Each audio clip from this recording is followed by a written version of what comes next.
Listo por aquí, bienvenido Álvaro al podcast que ya vamos a empezar en este momento. Estamos grabando y el podcast queda publicado, se queda bien hecho en YouTube para que las personas que no pueden estar conectadas lo puedan igual disfrutar. ¿Listo? Entonces vamos a empezar con esa relación que hay entre la diabetes, la hipertensión, el hígado graso y la resistencia a la insulina, que tienen algo en común y es el consumo excesivo de azúcar. ¿Listo? Entonces vamos a ver algo. ¿Por qué las personas que sufren presión alta también les suele pasar que están acumulando grasa en el abdomen? Entonces los vemos un poco más gorditos y que adicionalmente empiezan a tener resistencia a la insulina, o incluso ya llegan con el paso del tiempo a tener diabetes. Todo esto pasa porque, ¿qué es lo que ocurre en nuestro cuerpo? Cuando nosotros consumimos muchos azúcares, y cuando estamos hablando de azúcares, estamos diciendo el azúcar de la caña, o en otros países está el azúcar que se saca de la remolacha, otros azúcares que pueden ser sacados de otras fuentes, incluso, por ejemplo, la miel también nos está aportando esa energía y todo va como sumando, va acumulando. Y entonces, ¿qué pasa? Que si nosotros le estamos dando a nuestro cuerpo un exceso de azúcares, incluidos puede ser azúcares de las frutas, ese exceso de forma constante, ¿qué va a hacer? Que va a estar demasiado en el cuerpo, entonces en la sangre va a quedar ahí circulando un exceso y entonces nosotros tenemos una hormona que se llama insulina, que es como la llavecita que permite que esa glucosa entre en la célula para que pueda ser utilizada esa energía. Cuando tenemos nuestro cuerpo comiendo tanto azúcar y tantos carbohidratos como las harinas ultraprocesadas, el banano, el arroz, etcétera, ¿qué tenemos? Que hay tanta glucosa que está en la sangre que las células necesitan defenderse y entonces es como que esa llavecita de la insulina le dicen, pues no, no quiero que me entre más de esa glucosa porque es demasiado, entonces se genera la resistencia a la insulina. ¿Sí? Es un mecanismo de defensa de las células. Ahora, no se trata de que nosotros nos vayamos al extremo, no, entonces ya no se pueden comer frutas, las frutas son una porquería, las frutas son lo peor, no, no se puede comer arroz, no, no es que no se pueda comer, sí se puede comer, pero se puede comer en cantidades que sean pequeñas, que ahorita más adelante vamos a detallar un poquito más eso. El azúcar, el azúcar sea más ultraprocesada, como la mayoría de azúcares que vemos en los supermercados blancas o así sean morenas, que muchas veces hasta simplemente es que las tiñen o que les hacen un proceso menos, pero igual en nuestro cuerpo se libera esa energía demasiado rápido, entonces no es bueno para nuestro metabolismo. Entonces, si tenemos ese azúcar, ¿y ustedes cómo ven que son los alimentos que actualmente se venden en los supermercados y las panaderías? ¿Tienen poquito azúcar o mucho azúcar? Por ejemplo, Exceso de azúcar, exceso. exceso de azúcar, exceso. Entonces, estamos a nuestro pobre cuerpo todos los días dándole que ay, que el pastelito, que el yogurcito con el dulce, que el cafecito dulce, y le remato pues con medio platado de arroz cada vez que almuerzo, y entonces el pobre cuerpo está recibiendo un montón de azúcar y carbohidratos, y entonces eso hace que para defenderse, como queda tanta glucosa, o sea, el azúcar dando vueltas en el cuerpo, entonces las células digan, no, yo me tengo que defender de alguna manera de esta inundación tan horrible, entonces generan resistencia a la insulina para que puedan protegerse un poquito. Cuando eso en el cuerpo lleva ya tiempo, ¿sí? Que ese tiempo no necesariamente es cuando usted sea viejo, creo que ustedes ya pueden seguramente ver en sus familias o en sus barrios niños que desarrollan diabetes o gente joven que la desarrolla. ¿Por qué? Pues porque han comido tanto de esto que ya el cuerpo llega a un punto en el que el páncreas genera tanta insulina para tratar de procesar esa glucosa que empieza a dar vueltas y vueltas en el cuerpo y el cuerpo no la puede procesar toda porque es un exceso, que ya el páncreas no puede funcionar bien y ahí es cuando nos declaran que tenemos diabetes tipo 2. Entonces, ¿qué pasa? Que si nosotros vemos históricamente cómo ha venido aumentando el consumo de azúcar en la población de países como Colombia y otros, nosotros muchos estamos como sociedad consumiendo ahorita azúcar en cantidades mucho más altas que en cualquier otro momento de la historia reciente.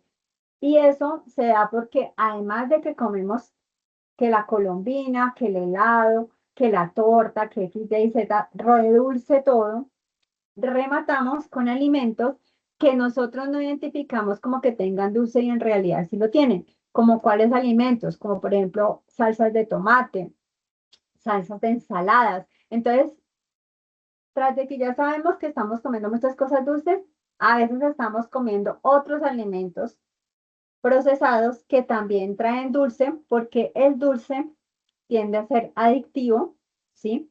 Entonces ellos le echan eso porque así hacen que la gente tenga como más deseo de volver a comprar el producto. Entonces nuestro pobre cuerpo, pues estamos inundándolo con eso, con esas cantidades de carbohidratos y de azúcares grandísimas, como por ejemplo en la gaseosa, y terminamos con el paso del tiempo con diabetes. ¿Listo? ¿Qué pasa también? Cuando tenemos ese poco de glucosa o azúcar en la sangre, que las células no lo rechazaron porque están ya saturadas, el cuerpo tiene que hacer algo con eso. Entonces, el hígado hace un trabajo de emergencia que se llama lipogénesis de novo y que es lo que hace, coge ese exceso de glucosa y lo transforma en grasa y empieza a almacenar en su tejido y entonces ahorita es muy común que la gente le digan, ay, usted tiene hígado graso. Y es un hígado graso, ¿sí? Que se ha generado por este problema. Y a veces los doctores no le dan importancia al hígado graso, como, ah, sí, pero pues eso tampoco pues es nada como del otro mundo. Pues sí, obviamente un hígado graso no es tan grave como una cirrosis, por ejemplo, ¿sí? O como una hepatitis, que son otras enfermedades que están en el hígado. No es tan grave, pero sí hay que ponerle cuidado y obviamente tratar de que no suceda y si sucede, empezar a hacer cambios en nuestra forma de comer para que vaya cambiando esa situación. Porque obviamente un hígado que está almacenando un poco de grasa no va a poder hacer sus funciones de manera normal, sino que va a ser menos eficiente. Y el hígado, que es para nosotros, el hígado que nos ayuda en el cuerpo. ¿Ustedes saben a qué nos ayuda en el cuerpo? ¿Para qué nos sirve el hígado a los humanos? Yo tengo entendido que el hígado es como el filtro de nuestro cuerpo. Correcto, el Funciona, hígado es el filtro. funciona Muy- así. Ujú. Entonces, si nosotros nuestro filtro no lo tenemos funcionando bien, ¿qué va a pasar? Pues que las funciones que tiene que hacer de esas sustancias tóxicas que tenemos que sacar de nuestro cuerpo, no las va a sacar tan bien que digamos, y eso nos puede empezar a impactar otros órganos del cuerpo. ¿Listo? Por ejemplo, también cuando se tiene ese exceso de azúcar y de carbohidratos, tendemos a generar inflamación sistémica en nuestro cuerpo, ¿ya? Cuando tenemos eso, eso nos hace que estemos más predispuestos a las alergias, por ejemplo, y que también nos cueste más adelgazar, que si eso pasa unido a otras variables, porque no es la única, también nos hace que estemos más predispuestos al cáncer. No quiere decir que con solo eso ya de cáncer, no, pero si le sumamos eso más otras cosas que estemos haciendo en nuestra vida, como por ejemplo consumir un poco de carnes de esas como el jamón y todos esos que son procesados y que tienen un montón de sustancias tóxicas y tenemos otros comportamientos que también llevan al cáncer, pues estamos como sumando puntos y puntos y puntos y puede llegar un momento en el que lo estamos desarrollando. Entonces, el hígado graso es algo que es importante que sepamos si lo tenemos, en qué estado está, si está avanzado o no, y que hagamos cosas al respecto. No es como que, si lo tengo y me sigo campante sin hacer nada. Ahora, tenemos que el azúcar también nos va a generar problemas en las arterias. ¿Cómo funciona eso? El exceso de azúcar que está en la sangre dando vueltas y vueltas y vueltas empieza como a arañar o a dañar las paredes de las arterias. Y entonces, ¿qué pasa? Que esos como rasguñitos, de alguna manera el cuerpo tiene que tratar de pavimentarlos. Entonces, ¿el qué hace? Él parcha con colesterol y calcio, entonces genera como unas placas. Cuando en nuestras arterias tenemos esas placas, se van a volver más rígidas y se van a volver las arterias también por dentro, como cuando una tubería se tapa. Ustedes han visto en sus casas cuando una tubería, por ejemplo, está muy sucia y que entonces cuesta trabajo que el agua pase por ahí. Exactamente lo mismo pasa con nuestras arterias, ¿sí? Entonces, ¿qué pasa? Que como empezamos a tener un poco de arterias con esa placa allí dura y cada vez más gruesa, entonces al corazón le toca hacer más fuerza para pasar la sangre por esas tuberías que están atrancadas, que son las arterias con la placa. Y de ahí es cuando nos están tomando la presión y le dicen, mire, usted está hipertenso. Y muchas veces el doctor le dice a la persona, entonces como usted es hipertenso, entonces pues adiós a la sal. Y resulta que la sal tiene sodio y sí, en parte si se consumen cantidades elevadísimas, pues las personas que son recontra mega saladas, es un factor que contribuye un poco a la hipertensión, pero no es el que más contribuye. Es este problema el que más contribuye, ¿sí? Adicionalmente, tampoco uno puede quitar totalmente la sal porque probablemente la persona no consume tantos alimentos que digamos que contengan sodio y puede empezar a tener desbalances en su cuerpo por no tener suficiente sodio. Entonces empieza a tener problemas, por ejemplo, del corazón, en el ritmo cardíaco, tener problemas en la parte de las células porque no se está gestionando el agua de manera adecuada. Y la gente, cuando le dicen que es hipertensa, entonces le mandan unas pastas. Pero entonces la persona que hace con frecuencia se toma las pastas, pero además de tomarse las pastas y algunos de bajar la sal drásticamente, la mayoría de gente hace algo más o se queda ahí hasta ahí. ¿Qué han visto ustedes? Sí, piensan que con eliminar eso ya resolvieron todo. Y resulta que Ujú. hay que hacer mucho más. Sí. ¿Listo? Entonces es importante que seamos conscientes de que no solamente hacer eso y ya, sino que hay que tomar más medidas. ¿Listo? Y ahorita vamos a ver más adelante cuáles son esas medidas. ¿Listo?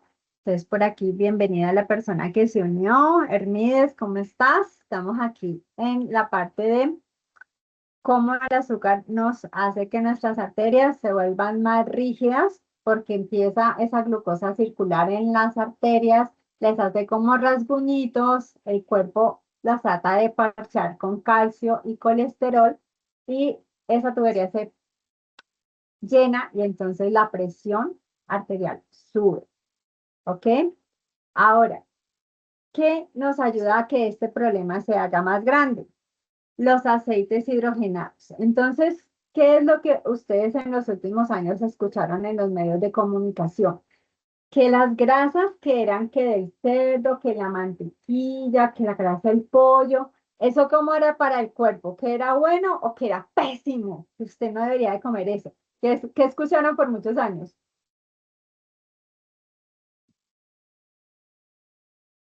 ¿Qué les decían de esas grasas naturales? Con frecuencia decían que eran pésimas. ¿No es cierto, Gladys? Que eran malas. Entonces, todo el mundo, el coco. Entonces, eso es una porquería, eso no se debe consumir. Y la sacaron la gran mayoría de personas de su vida. Y nos vendían los aceites de soya, maíz, girasol, y canola, como que eran muy buenos para la salud, en cambio el otro era una porquería. Y resulta que salieron estudios más recientes porque la ciencia cada vez va avanzando y a veces salen cosas que contradicen otras cosas anteriores y eso es normal, no solo en la nutrición, sino en la historia de la ciencia de toda la humanidad. Eso ha pasado y seguirá pasando. Entonces, ¿qué pasó?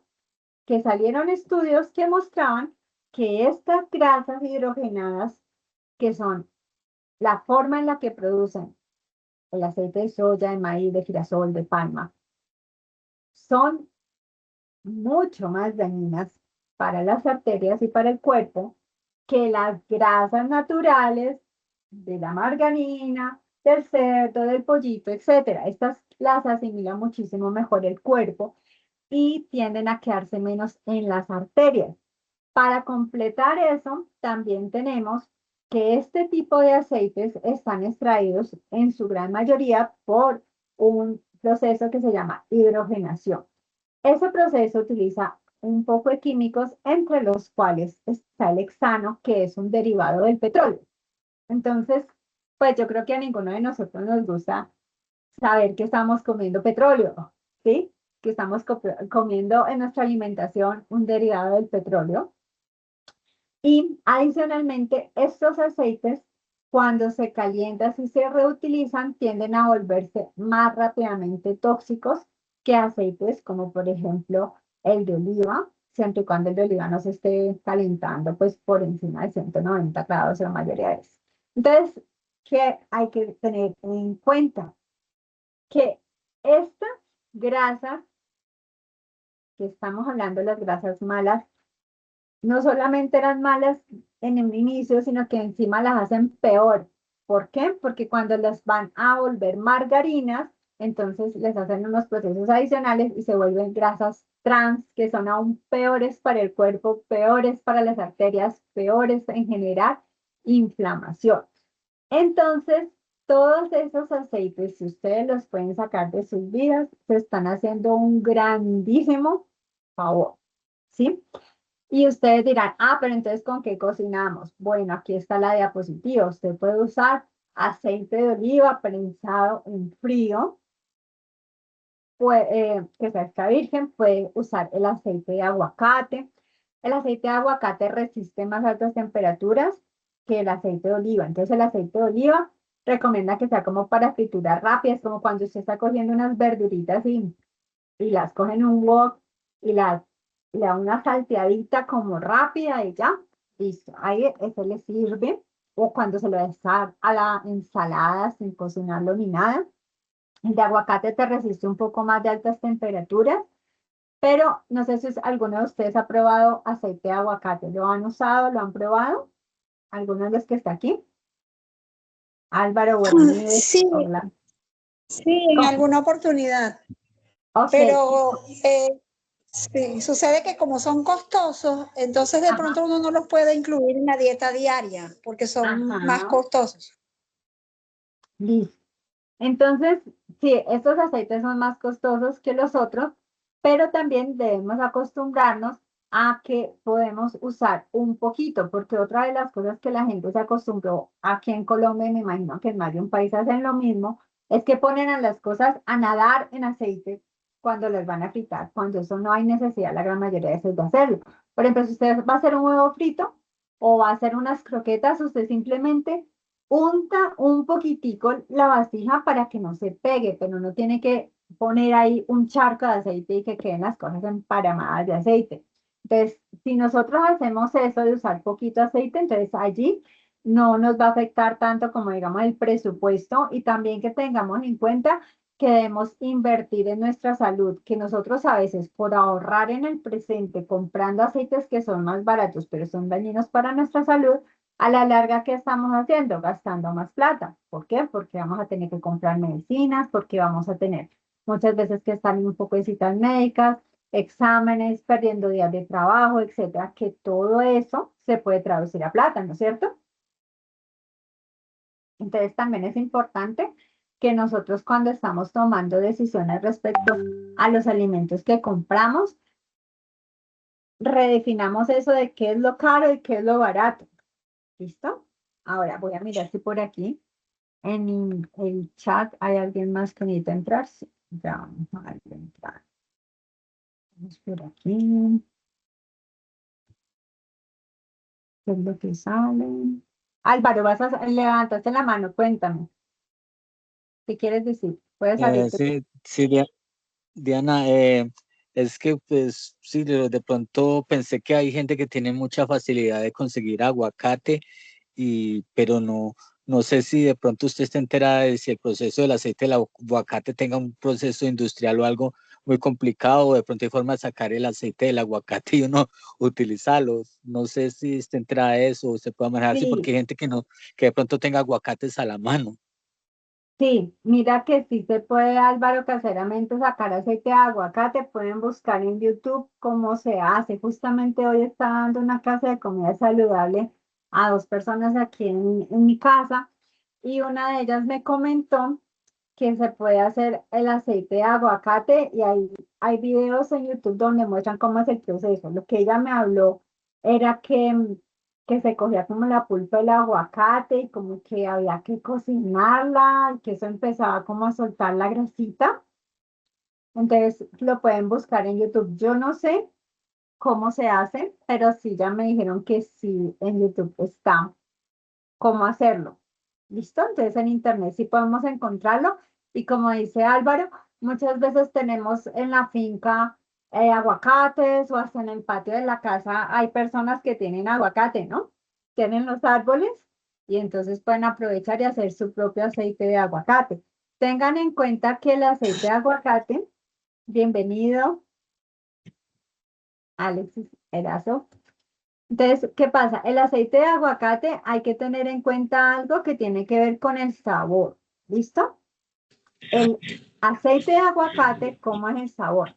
Es un sabor como parecido al aceite de oliva, pero también tiene un saborcito como a la parte del aguacate que está pegadita a la cáscara, que es un sabor como aguacate, pero a la vez un poquito amarguito. Entonces, por ejemplo, cuando yo usaba el aceite de aguacate para hacer huevos fritos, no me ha gustado porque como que le da un saborcito allí que no me cuadra del todo.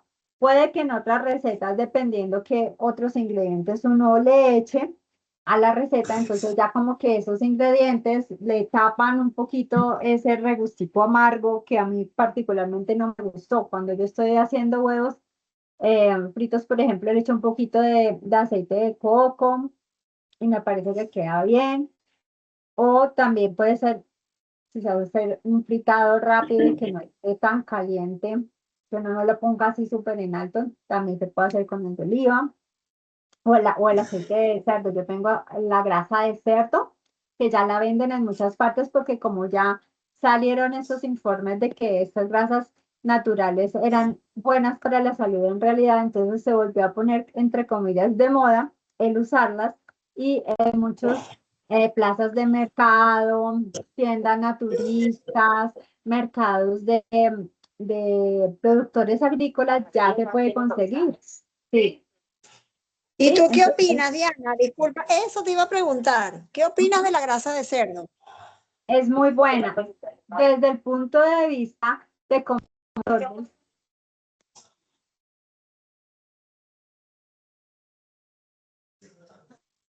es barata, sí. Ok. Bueno, por ejemplo, la grasa de cerdo químicamente es muy parecida a como es la grasa que contiene la leche materna. ¿Eso qué significa para nosotros? Que nosotros, como humanos, la vamos a poder metabolizar fácil. ¿Listo? Y también la grasa de... Perfecto.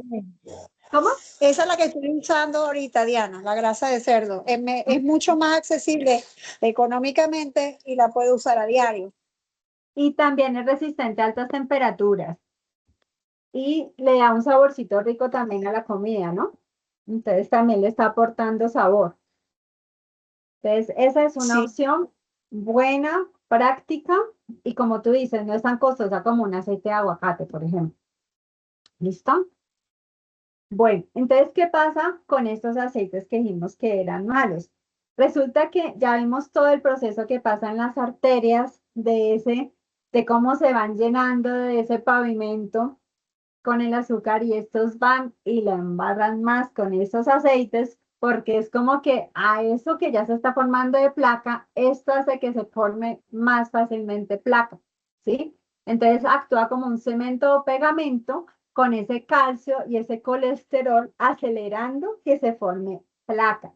Entonces, súper importante que nosotros saquemos esos aceites y esas grasas trans de nuestras cocinas y que tratemos de cuando salgamos afuera, pues como no comer muchas de esas cosas que tienen muchas de estas grasas, ¿no? Ustedes se dan cuenta que cuando uno está en muchas partes, no solo en Colombia, sino en otros países, están las empanadas, que el dedo de queso, un poco de cosas que las hacen flotando en estos aceites y que además estos aceites en estos sitios los reutilizan un montón de veces. Entonces, de por sí no son buenos y recontrautilizándolos, pues más tóxicos todavía. ¿Listo? Entonces tratemos de no consumir casi esas cosas o hacerlas o consumirlas muy de vez en cuando. ¿Acá?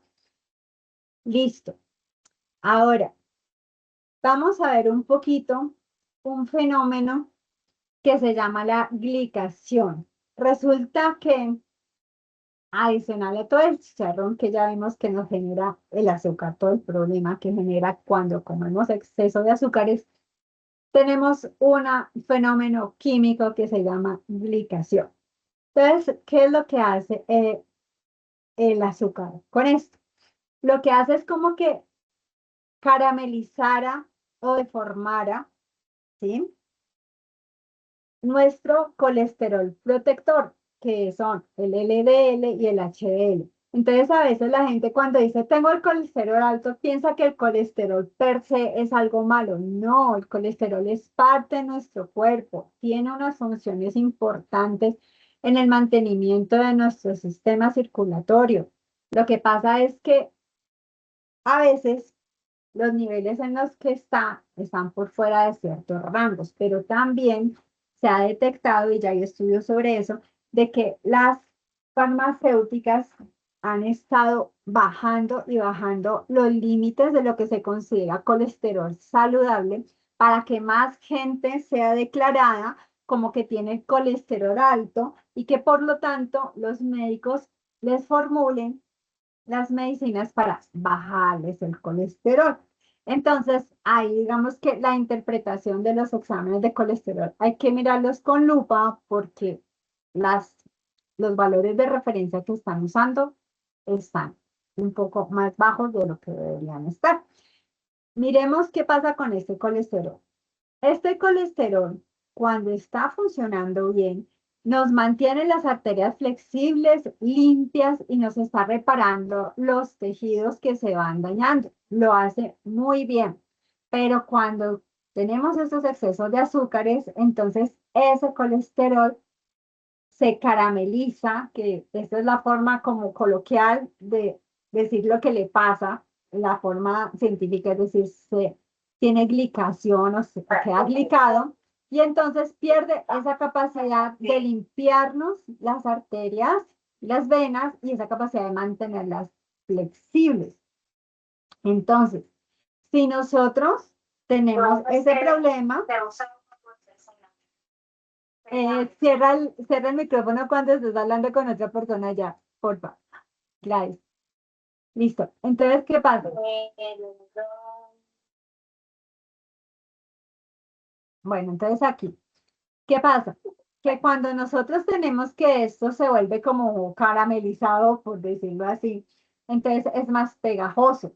Entonces, el hígado no reconoce a ese colesterol y entonces lo empieza a procesar mal, porque él normalmente va por el cuerpo, cumple su función de mantener nuestras arterias flexibles, limpias, de repararlas y pasa por el hígado y el hígado entonces lo procesa bien, pero cuando está ya glicado, entonces el hígado dice como, ¿y esta cosa que me está llegando qué es? O sea, no lo reconoce como colesterol y entonces queda atrapado en las arterias y hace que esa placa que ya de por sí se estaba formando se vuelva adicionalmente más dura.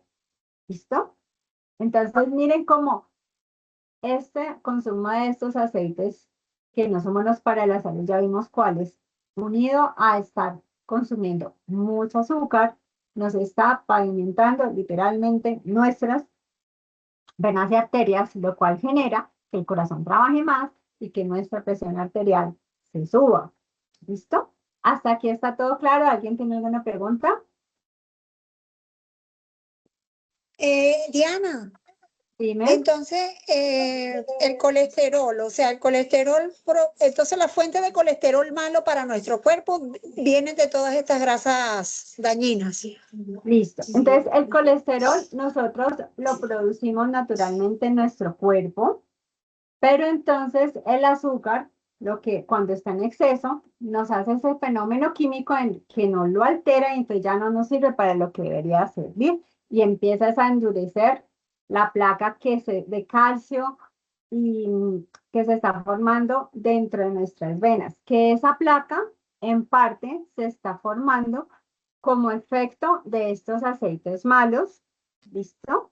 Más de estar comiendo también azúcar en exceso, porque como ese azúcar se queda ahí en la sangre dando vueltas y vueltas, ahí se genera como que esa glucosa en sangre va deteriorando las venas y las arterias, es como que las rayara, ¿sí? Entonces allí el cuerpo tiene que pavimentar esos rayones. Entonces, ¿cómo lo hace con la placa? ¿Y cómo se pone más dura? Porque el azúcar para rematar hace que el colesterol que tendría que estar limpiando eso no lo pueda limpiar. ¿Listo? ¿Ok? ¿Quedó claro? Listo, gracias. Bueno, Fíjate que no tenía en cuenta de eso, de que nuestro cuerpo produce colesterol naturalmente, ujú. pues. Sí, lo produce naturalmente. Porque como cada rato nos dicen, no, que el colesterol alto, que tome pastas, que es el otro, entonces la mayoría de gente piensa que el colesterol es algo malo, ¿sí? Y no. Sí, lo satanizamos el Ajá, colesterol. correcto. ¿Listo? Bueno, entonces vamos con otra variable que nos puede hacer que este metabolismo de los azúcares se complique también, y es el estrés. Cuando nuestro cuerpo está estresado, biológicamente es como que nosotros pensáramos que nos están atacando, ¿sí?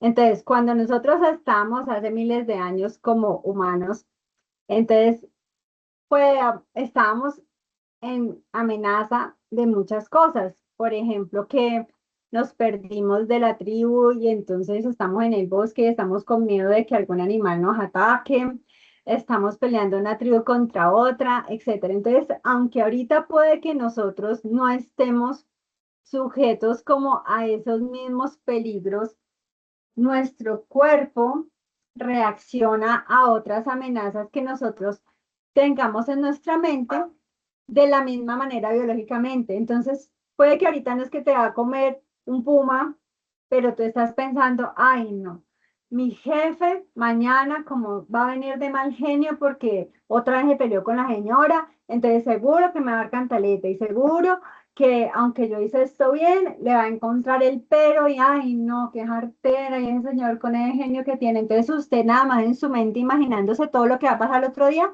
su cuerpo siente como si usted literal estuviera enfrente de su jefe y estuviera pasando todo eso, porque la mente no distingue entre lo que en realidad está pasando y lo que uno imagina. Para la mente es lo mismo y para el cuerpo es lo mismo. Entonces, nosotros podemos estar estresados por muchas cosas, por la situación económica, que por cosas que estén pasando en nuestro país o en nuestro vecindario, que porque mi hijo nada que se decide por la carrera X o Y cosa y usted va acumulando, acumulando estrés y puede estar en estrés crónicamente, ¿sí? Entonces, ¿qué pasa? Que el cuerpo tiene unos mecanismos, que es que cuando usted está estresado, el cuerpo está diciendo, oh, estamos en peligro. Entonces, él tiene una hormona que se llama cortisol, que le va a dar la orden al cuerpo para que el hígado libere azúcar en la sangre porque como estamos en peligro, tal vez vamos a necesitar correr, pelear, defendernos. Eso es lo que el cuerpo biológicamente siente. Entonces, imagínense que ya tenemos un poco de azúcar en la sangre porque estamos comiendo, ya vimos la cantidad de azúcar en las gaseosas y en todas esas otras cosas que hemos nombrado. Rematamos estando estresados y entonces nuestro hígado dice, bueno, necesitamos soltar más azúcar en la sangre porque aquí hay algo que hay que hacer. O huir, o pelear, o defendernos. Algo va a pasar porque esta persona está estresada. Entonces, con el estrés empeoramos el problema de azúcar en sangre. Y muy probablemente ustedes tampoco sabían eso. ¿Sí sabían eso o no sabían eso? Que el estrés también aumenta los niveles de azúcar en sangre. No, no sabía, yo no sabía, yo. Ujú. ¿Y Gladys y Álvaro y los demás lo sabían? No, señora. Listo. Bueno, entonces, miren esto, cómo todas estas variables van pasando. Entonces, cuando nosotros tenemos una alimentación que tiene exceso de azúcares refinados, tenemos esas gaseosas que tienen un montón de azúcar, esos jugos ultraprocesados que tienen un 2 o un 5% de pulpa de fruta y el resto es azúcar y colorante. Tomamos estos aceites vegetales hidrogenados. Entonces, ¿qué vamos a hacer? Que vamos a empezar a tener muy probablemente resistencia a la insulina. ¿Sí? Ya sabemos que el hígado también, como tiene un poco de glucosa dando vueltas en el cuerpo, entra en función de emergencia y dice, yo tengo que capturar esa glucosa para que no me siga haciendo daño en otras partes del cuerpo y lo voy a convertir en grasa y me vuelvo hígado graso. Adicionalmente, ese exceso de azúcar está contribuyendo a que se caramelice el colesterol que se supone que nos tenía que limpiar las venas y entonces tenemos ahí un pegote en nuestras venas que está haciendo una placa y esa placa, como cada vez nos tapona más las arterias, nos genera hipertensión. Y si eso se prolonga en el tiempo y seguimos comiendo mal y seguimos comiendo mal y nos estresamos, entonces terminamos teniendo diabetes tipo 2 y el hígado graso puede tener un estado inicial, intermedio o ya llegar a estar avanzado. ¿Listo? Y hay otra cosita que también está siendo muy común últimamente y es los problemas con la tiroides. ¿Ustedes también han escuchado que se está volviendo común que la gente tenga problemas con la tiroides? Muy común, muy Es común. muy común, muy común. Y ahí hay varias causas y después vamos a hacer algún programa que tenga que ver con eso en podcast, pero aquí les digo que una de las cosas que hace que la tiroides se empiece a descompensar y a funcionar inadecuadamente también es el exceso de consumo de azúcar. Y por eso hay mucha gente que desarrolla, por ejemplo, una enfermedad que se llama Hashimoto, que tiene que ver con el funcionamiento de la tiroides, ¿sí? No siempre es por el exceso de azúcares, pero es una de las causas que hace que se descompense. ¿Listo? Entonces, miren todas las consecuencias negativas que tiene eso de estar comiendo esa cantidad de azúcar y recordemos siempre que nuestro cuerpo, todo lo que sea energía, ya sea que venga del azúcar o que venga de los carbohidratos, que los carbohidratos, ¿cuáles son? Díganme ejemplos de carbohidratos. Arroz, plátano, Sí, yuca, arroz, plátano, yuca, pasta, sí.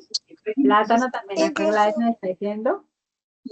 Y Todos incluso hay esos son vegetales que carbohidratos. también lo tienen, ¿no? Hay vegetales que también lo tienen, como por ejemplo la zanahoria, que nosotros a veces no tomamos en cuenta que la zanahoria tiene bastante carbohidratos relativamente.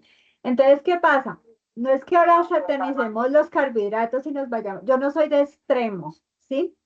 Pero tenemos que tener en cuenta que como que en nuestra mente estamos consumiendo azúcares y estamos consumiendo carbohidratos y eso para el cuerpo es generación de energía y sube la glucosa en sangre y es acumulativo. Entonces es como que estoy con mi almuerzo, ¿no? Entonces, como me pasó en estos días con una de las clientes que estaba haciéndole la asesoría de la parte de nutrición. Entonces, ¿qué pasó?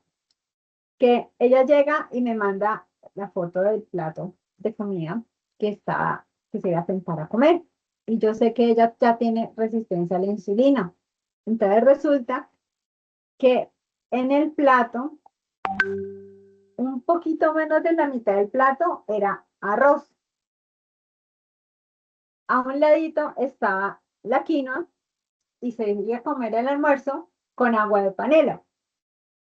¿Listo? Entonces, ¿qué pasa? ¿Sí? Entonces, ¿qué pasa? La quinoa tiene proteína, pero también tiene carbohidratos, ¿sí? El arroz también tiene carbohidrato y además lo tiene en una cantidad que es más como de lo que la mayoría de gente necesita. Más o menos un cuarto del plato que es carbohidrato. Es como razonable o unas 4 o 5 cucharadas, ¿listo?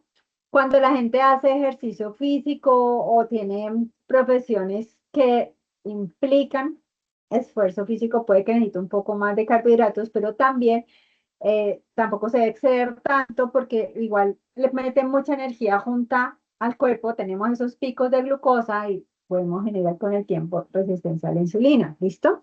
Entonces, ¿qué pasa? Que ella pensó que lo que estaba comiendo estaba saludable y estaba bien balanceado. Entonces yo le dije, ojo porque mira, la panela tiene el mismo índice glucémico que el azúcar. ¿Qué significa el índice glucémico? Es la velocidad a la cual libera energía un alimento. ¿Listo? Entonces, mira, le estás metiendo aquí en la panela energía al cuerpo. Con la quinoa también y con el arroz también. Entonces estás dándole mucha energía junto al cuerpo. ¿Listo? ¿A ustedes no les ha pasado que a veces, por ejemplo, almuerzan y sienten inmediatamente o a la media horita un sueño impresionante? A mí me está pasando, Diana, te comparto. Y Cuéntame. disculpa que intervenga tanto, pero es que mira, Sí, no hay yo soy problema, paciente, muy rico que participes. Dinos. yo soy paciente oncológica. Ok. Yo tengo cáncer de seno metastásico Ujú, al hígado. ujú, Entonces, me interesa muchísimo lo que estás diciendo porque también tengo que cuidarme mucho del consumo de la parte dulce. sí. Porque, bueno, hay estudios que sí, hay una disyuntiva. Y me Ujú, gustaría que ojalá pudiese conversar un poquito sobre eso en relación a la satanización del azúcar. Claro, ya tú nos estás explicando lo dañina que es consumida en exceso. Sin ujú, embargo, he ido a conferencias en Valle del Lili incluso, donde ujú, los oncólogos de Valle del Lili han dicho que no hay estudios específicos de que el azúcar sea dañina para el cáncer, que alimente el cáncer. ujú. Entonces, no sé qué conocimiento tienes sobre eso, Diana. Me gustaría saber Listo. tu apreciación sobre el tema. Bueno, entonces hay varias cosas. Digamos que una cosa importante a tener en cuenta es que con respecto al cáncer hay como diferentes corrientes en la ciencia de cómo tratarlo. En la medicina clásica no le han dado casi importancia a la parte nutricional en el tratamiento del cáncer.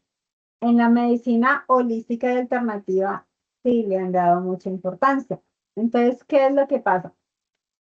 Que las células para reproducirse necesitan energía. ¿Listo? Entonces, las células cancerígenas se reproducen a una velocidad más alta que las células normales. Entonces, ¿qué es lo que algunos estudios dicen? Que cuando la persona consume azúcares, entonces algunos ya se van al extremo, pues no comen nada de azúcares, o sea, más que todo es como el exceso, y es tener en cuenta varios aspectos. Pero entonces, ¿qué es lo que dice? Si usted le está dando un poco de azúcar a su cuerpo, y estas células cancerígenas son las primeras que van a ir a coger ese alimento porque son más agresivas que las células normales, entonces usted está alimentando el que ellas tengan con qué, entre comillas, energía para reproducirse. ¿Ya? Eso es lo que algunos dicen en su teoría. Ahora, hay otro efecto del exceso de azúcares que también contribuye a que en el cáncer se genere problema, porque recordemos que el exceso de azúcar en el cuerpo genera inflamación crónica. Cuando se genera inflamación crónica, eso es una variable que impacta negativamente los procesos de curación de cáncer. ¿Listo? Entonces hay gente hay médicos que dicen, no, eso no tiene nada que ver, la alimentación no importa, coma lo que usted quiera, y ya.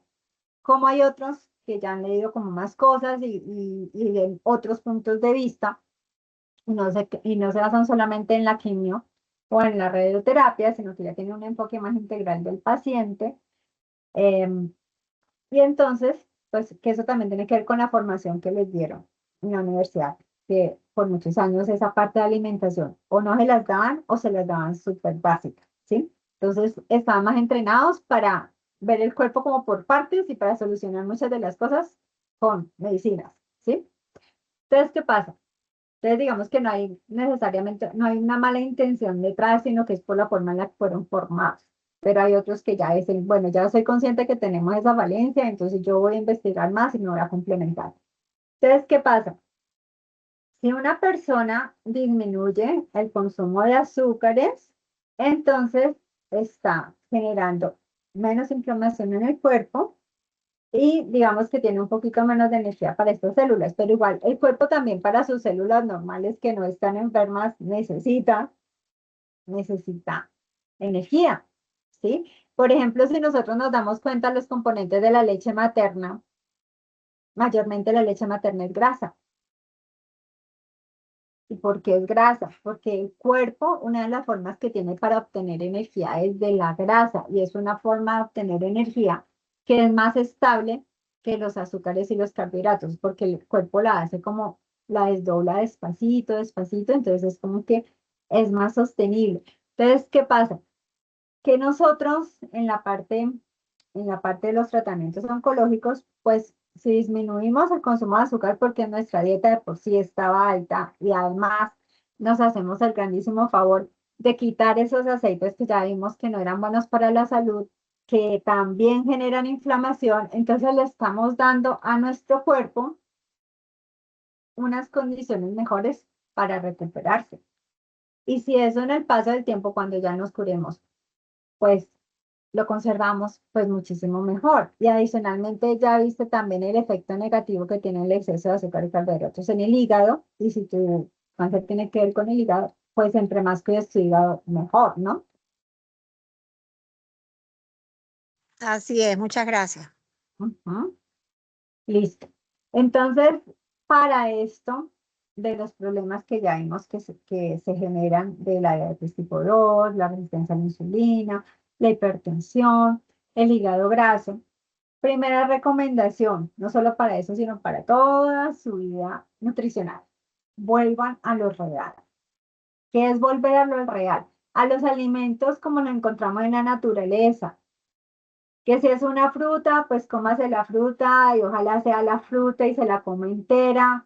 O si es que va a ser un jugo, no le eche un montón de azúcar ni le meta un montón de frutas para hacer el jugo, como cuando meten 5 naranjas en un vaso, ¿sí? La naranja de por sí tiene un bajo índice glucémico, pero si tú ya le metes un montón de naranjas para hacer un jugo, pues ya estás subiendo como el consumo de fructosa, entonces puede llegar a un punto en el que generes un pico. Entonces, ¿qué necesitamos? Volver a lo natural.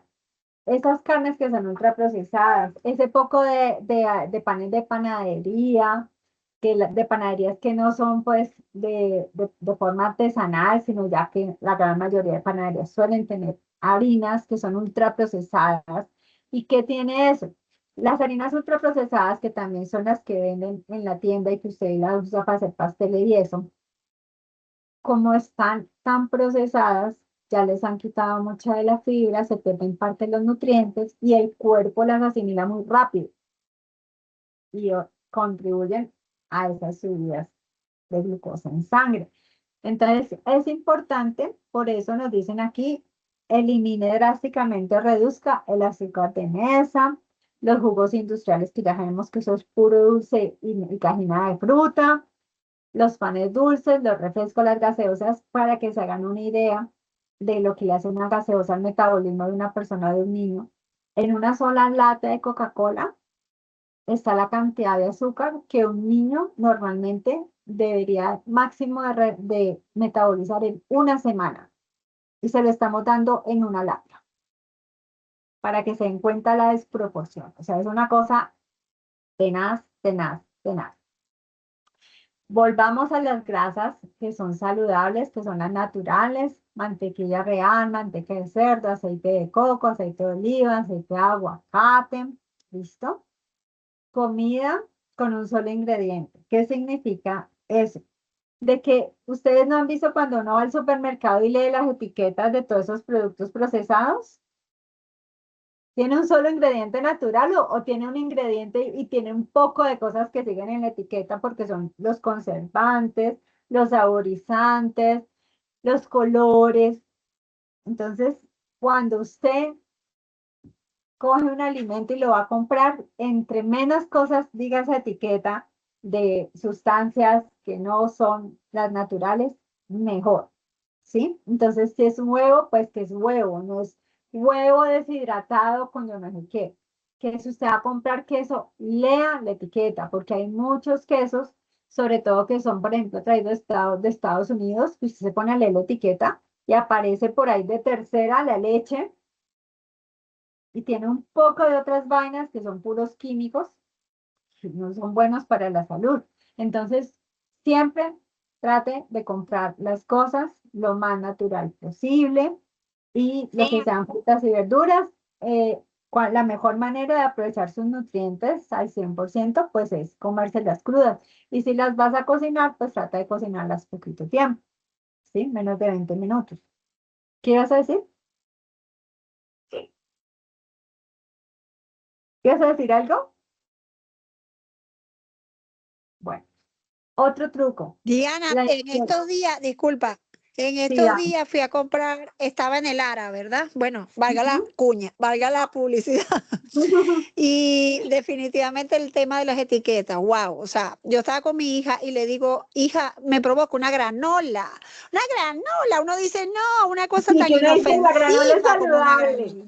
Ah, Wow, yo dije, no, granola. Cuando miró la etiqueta, Dios santo, la primer ingrediente, avena, segundo ingrediente, azúcar. ujú, Y he visto muchos, porque me interesa mucho el tema de la salud desde que me enfermé, porque ujú, lamentablemente uno a veces tiene que tocar fondo para tomar conciencia. ujú, Y ya el tema de la comida saludable y la cosa se ha vuelto para mí así como, no obsesivo, pero sí me interesa mucho.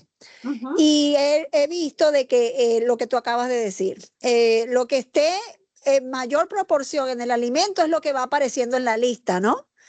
Entonces, si Correcto. En tienes, el orden si en que tienes esté, avena, lo que más tiene va de primero. Ujú, va de primero. Y si lo que más tienes avena y de segundo, lo que más tienes azúcar, por Dios, ujú. no quise leer lo demás.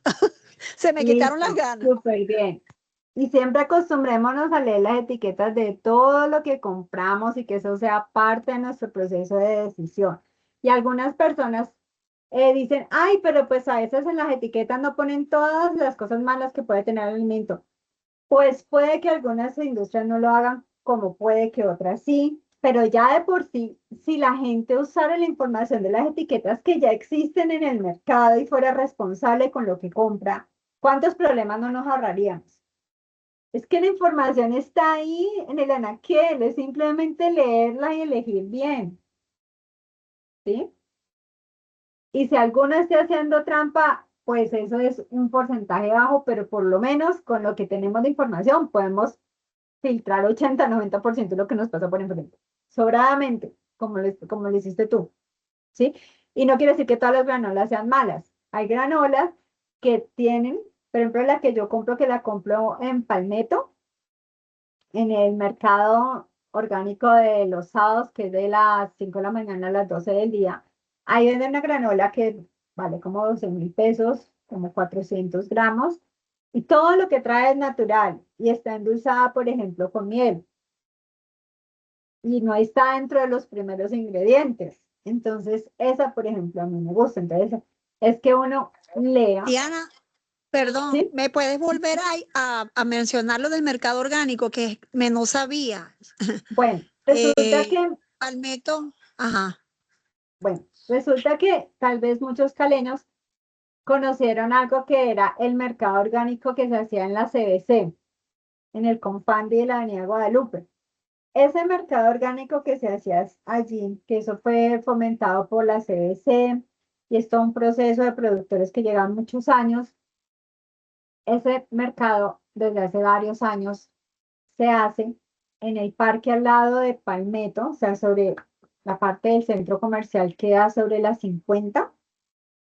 Ahí se hacen, uno ve las carpas y ahí es buenísimo ir a comprar porque las cosas son orgánicas y no son costosas, son de precios manejables porque está directo a los productores que uno les está comprando. Además, tú puedes comprar allí almendras, frutos, otros frutos secos, diferentes harinas que son integrales y que no necesariamente son de trigo, sino de otras cosas.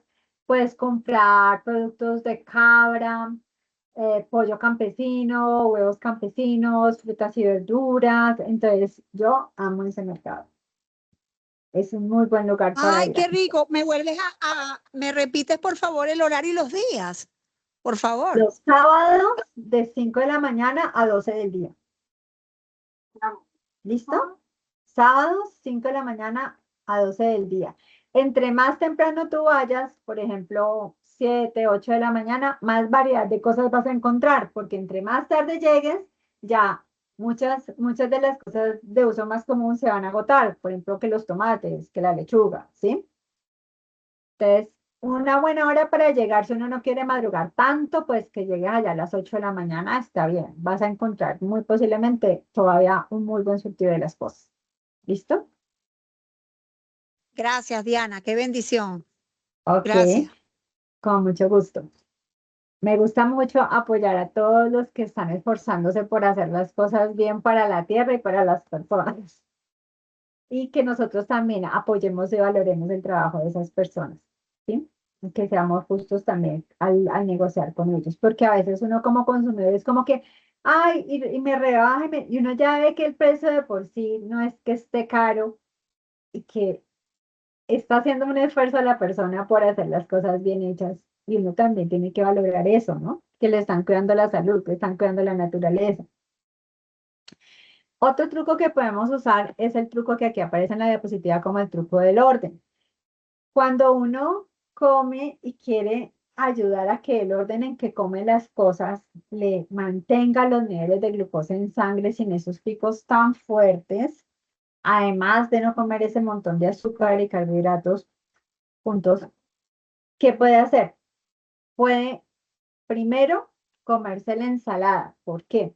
Porque la ensalada tiene fibra y esa fibra va a ser como una camita y de que el cuerpo la esté digiriendo despacito. Incluso hay fibras que el cuerpo no las digiere, sino que las pasa, y lo que nos ayuda es como a que por el aparato digestivo pase la comida y se excrete, y que las microbiota también se aproveche de esa fibra, porque la microbiota, que son los microbios y bacterias que tenemos en nuestro cuerpo, en cantidades que estén no tan altas y armónicas, son parte del proceso de digestión, ¿sí?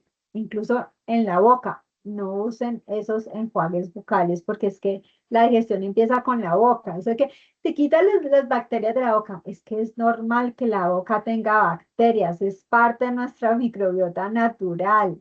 Entonces, el que uno utilice esos Listerina y estas cosas todo el tiempo, eso no es bueno para nuestro cuerpo. Si puntualmente tienes alguna infección, alguna cosita, bueno, ok, por un tiempo, pero no es que todo el tiempo, porque es que lo que es la digestión empieza con la salivación y con las bacterias que hay en nuestra boca, y luego pasa para el estómago, y luego ya por el intestino. Entonces, ¿qué pasa? Si primero nos comemos la ensalada, luego nos comemos la proteína, por ejemplo, la carne, y de último los carbohidratos, digamos el arroz, ¿qué vamos a hacer?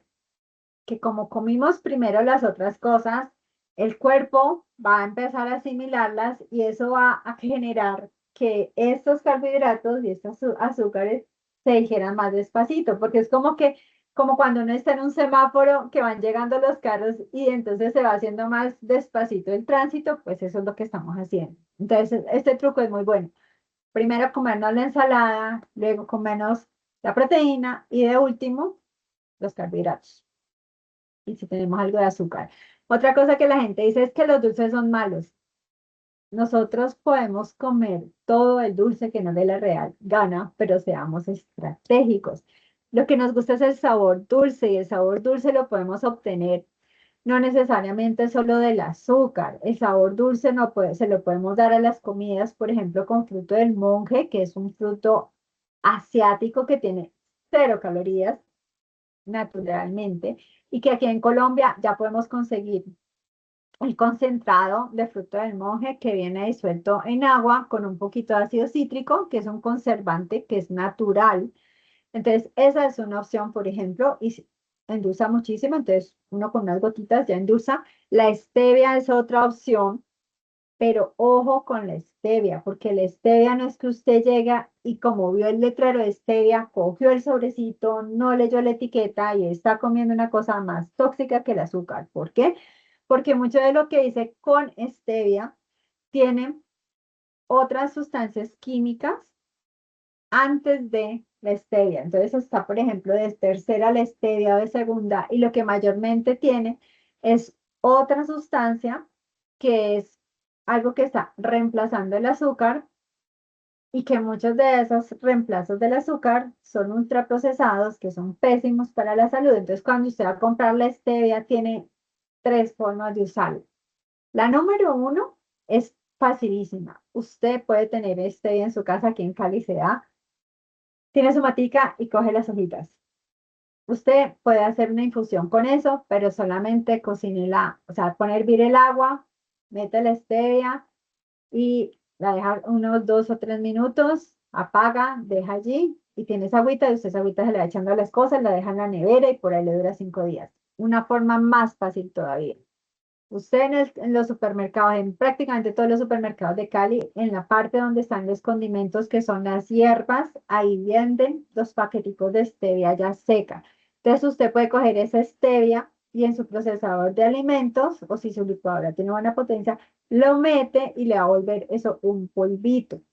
Ese polvito usted ya lo mete en una vasijita y lo mantiene en su cocina y usted endulza con eso. Cuando usted endulza con eso tiene una ventaja y es que no sabe casi ni a hierba ni sabe amargo, porque cuando usted hace infusión, si usted lo cocina más de la cuenta, se le vuelve amarga la infusión. Si usted deja las hierbas ahí metidas, flotando en el agua, sigue soltando y soltando, entonces le termina sabiendo amargo y a hierba. Por eso mucha gente cuando le nombran la stevia dice, ay, es que a mí no me gusta nada endulzado con stevia, porque eso me sabe esa amargo y a hierba. Bueno, pues ya tiene otra forma de usarla, que es la stevia seca y en polvo. La stevia y el fruto del monje endulzan 5 veces más que el azúcar en cuanto al sabor. Ojo que ya dijimos que no tienen calorías, que esa es una ventaja.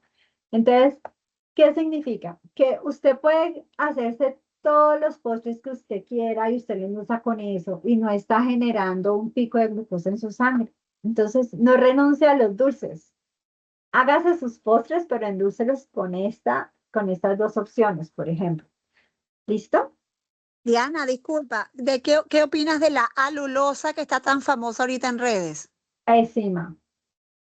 Es pésima. Es un ultraprocesado que es malo para nuestro metabolismo y que adicionalmente incluso hay varias regiones de Europa donde está prohibida porque la alulosa, de la manera en la que se produce, pasa por varios procesos químicos, que hay muchos países que dicen como que el pasar por varios procesos químicos con sustancias que no son para nada buenas para la salud, según los fabricantes, de eso no queda nada de trazas en la luz al final. Pero muchos países dicen, lo dudo demasiado, debe algo de quedar, igual pasa por un proceso de ser un ultraprocesado, entonces no es recomendable.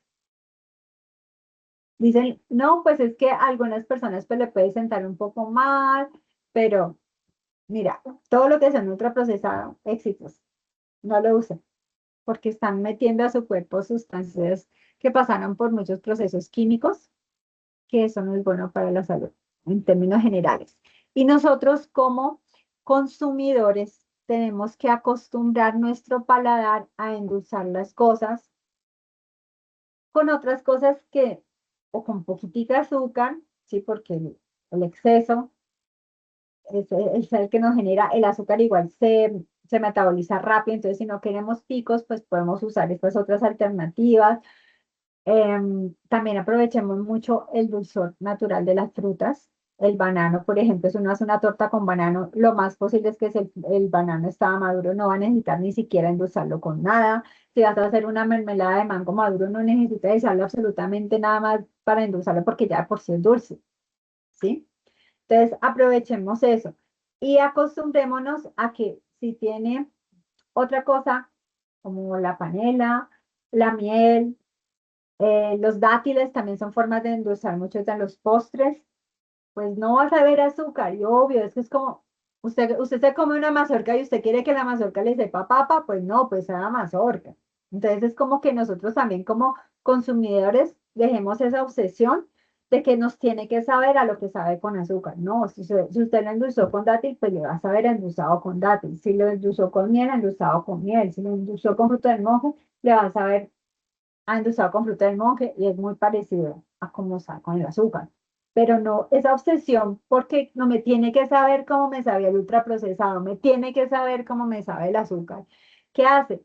Que los fabricantes de la industria, como a ellos no les importa muchas veces casi la salud de las personas, sino el billete, y como los consumidores están cerrados a la banda, muchos de que es que me tiene que saber azúcar, entonces, ¿qué empezaron a hacer? Cuando se empezaron a decir, no, es que el azúcar es malo de la salud, que es lo otro, los diabéticos y los resistencia a la insulina y X, Y, Z. Ah, entonces yo le voy a hacer a usted algo que no sea azúcar.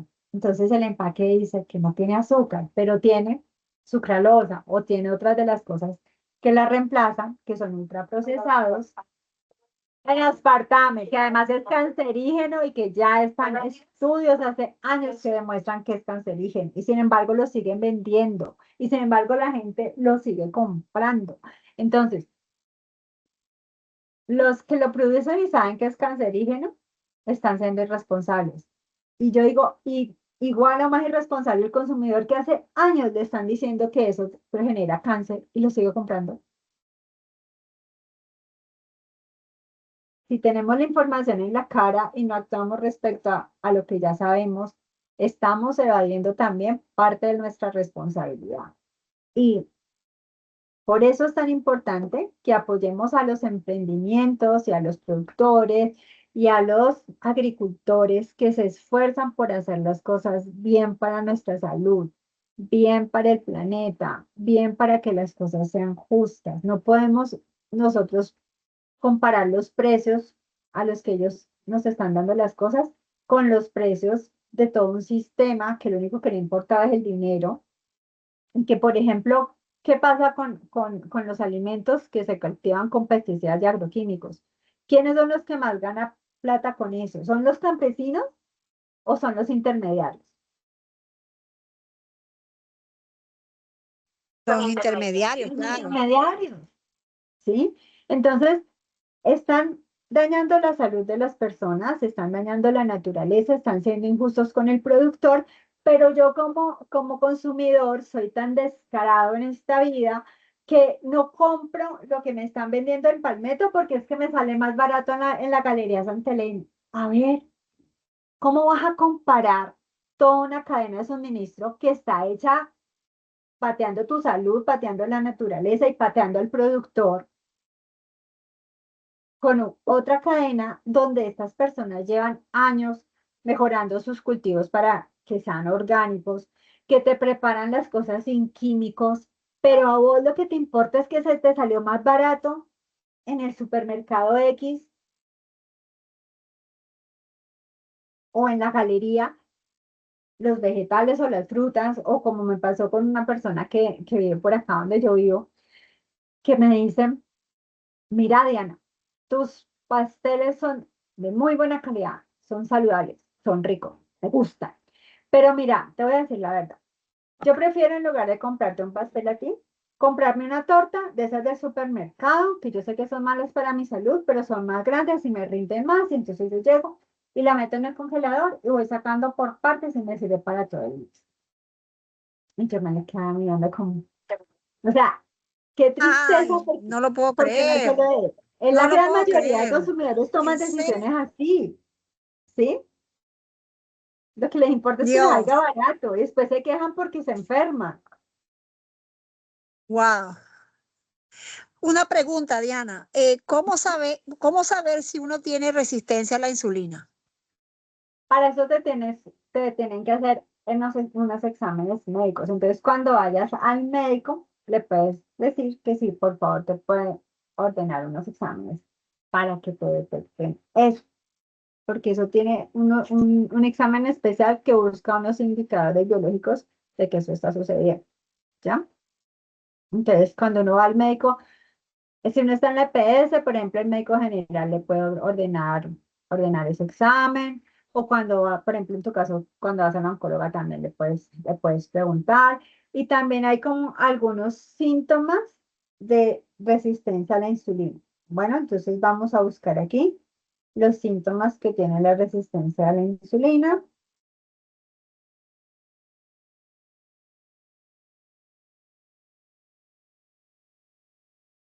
Vamos a buscar por aquí.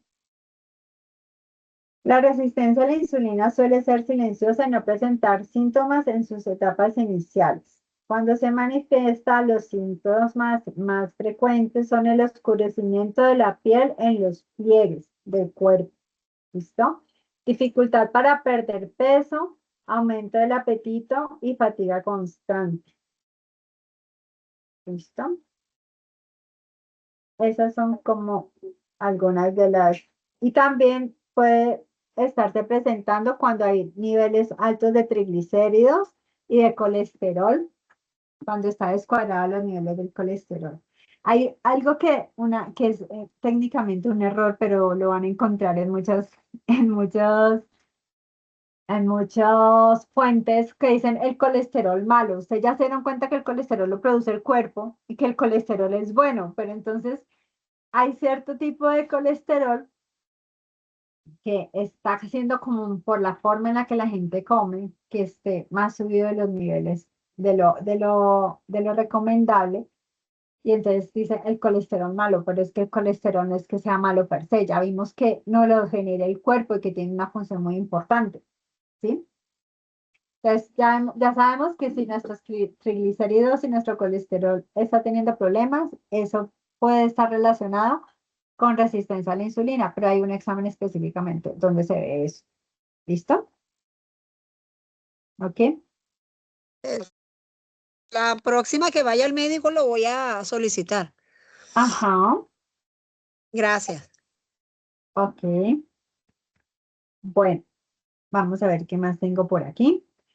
¿Qué más podemos hacer para ayudar a nuestro cuerpo? Resulta que en el hecho de que uno haga fuerza, cargue peso, haga sentadillas, que es ese ejercicio en el que uno tiene las dos piernas abiertas y sube y baja, o también cuando uno está, por ejemplo, sentado y mueve el pie como hacia arriba y hacia abajo y el músculo de la pantorrilla se activa, todo lo que sea usar el músculo consume energía. ¿Listo? Entonces acá lo que nos dicen es que químicamente eso, bioquímicamente, eso significa que cuando nosotros estamos haciendo ejercicio de fuerza, vamos a hacer que nuestro cuerpo use algo que se llama GLUT4, ¿listo? Y eso permite que el músculo absorba azúcar que está circulando, o sea, glucosa que está circulando en nuestra sangre. ¿Por qué la absorbe? Pues porque el músculo para moverse necesita energía y la glucosa es energía. O sea que una de las formas en las cuales nosotros podemos disminuir la cantidad de glucosa que tenemos circulando en nuestra sangre es haciendo ejercicio. ¿Listo? ¿Listo? Entonces nosotros podemos ayudar a nuestro cuerpo haciendo ejercicio de fuerza o haciendo sentadillas o moviendo este músculo que le digo la pantorrilla, que uno lo puede estar, por ejemplo, viendo televisión o está trabajando en el computador y mueve las piernas y ahí también estás consumiendo. Y el hecho de que consumas esa glucosa adicional porque hiciste ejercicio o por ejemplo salir a caminar también es un buen ejercicio caminar, que esté caminando uno no corriendo ni súper lento, sino un poquito rápido, pero que pueda hablar al estar caminando. Eso te consume parte de esa glucosa, entonces va a hacer que disminuya la cantidad de glucosa que está dando vueltas en nuestro sistema circulatorio, que nuestro pobre páncreas no esté generando insulina adicional para responder a ese chicharrón que le estamos creando. Y también es importante las horas de sueño. Entonces, aquí nos hablan de que dormir menos de 7 horas aumenta la resistencia a la insulina. Digamos que ahí es como que un poco relativo, yo digo. Porque yo he visto que hay personas, sobre todo los que hacen bastante actividad física, ya sea porque son deportistas profesionales, van mucho al gimnasio o son de construcción o hacen trabajo en el campo físico, que necesitan como más tiempo para que el cuerpo se recupere de esos esfuerzos. Entonces, por ejemplo, 8 horas, un poquito más de 8 horas.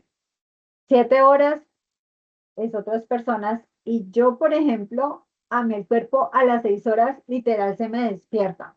O sea, yo duermo 6 horas y a las 6 horas solo se despierta. Y si yo me quedo una hora más es porque me quedo ahí haciendo, entre comillas, pereza en la cama, dando vueltas por un lado para el otro, pero que yo esté durmiendo casi no me pasa. Tiene que ser porque ya venía trasnochada del día anterior o estoy súper agotada por algo, pero mi cuerpo se demora 6 horas en recuperarse, pero los metabolismos son diferentes. La mayoría son entre 7 y 8 horas y también tengamos en cuenta que los niños usualmente necesitan más horas de sueño que un adulto, ¿sí? 9 horas, si son más chiquitos 10.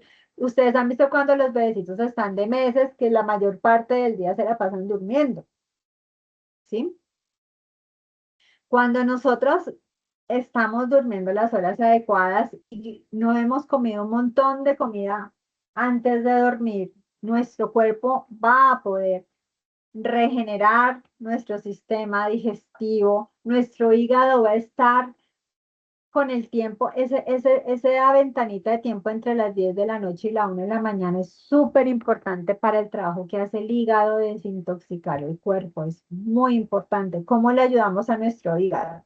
Primero, usted coma por ahí la última comida del día a las 6, 7 de la noche. O sea, recomiendan que idealmente 4 horas antes de dormir o 3 o mínimo 2. ¿Para qué? Para que cuando usted se vaya a dormir, su cuerpo ya haya hecho bastante de la digestión y entonces el hígado, más todas las células de su sistema digestivo, se van a poder dedicar a limpiar, a reparar, a regenerar. Pero si usted tiene la costumbre de ponerse a comer tardísimo, comer hartísimo y remata con que se acuesta a la 1 de la mañana, a las 12 de la noche, está yendo en contra de su reloj biológico y está haciendo que su cuerpo en horas en las que tenía que estar reparando y desintoxicando, esté digiriendo. Y eso también hace que usted no va a dormir tan profundo. ¿Usted no les ha pasado que, por ejemplo, estuvieran en una cena o una fiesta y comen una comidota y se acuestan a dormir y como que no duermen bien?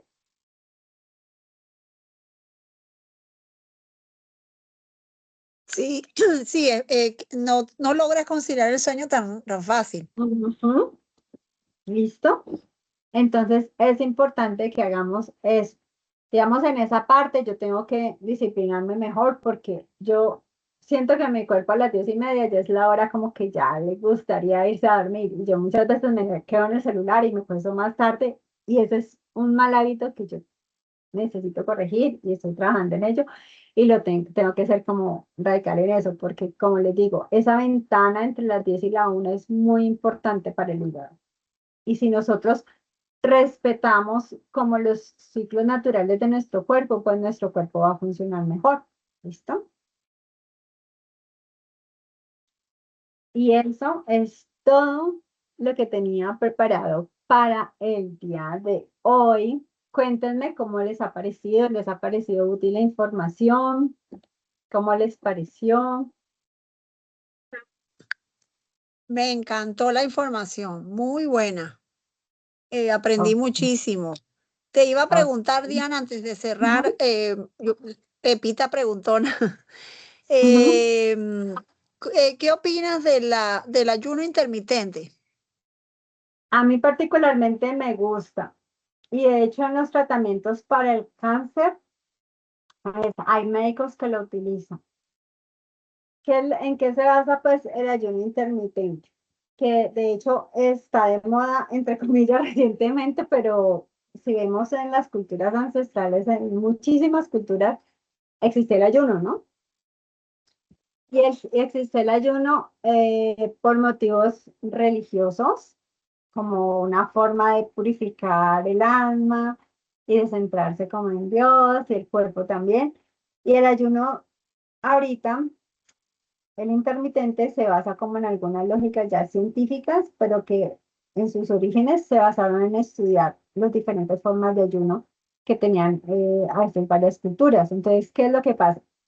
Cuando uno ayuna, le da la oportunidad a su cuerpo de no estar todo el tiempo por muchas horas digiriendo.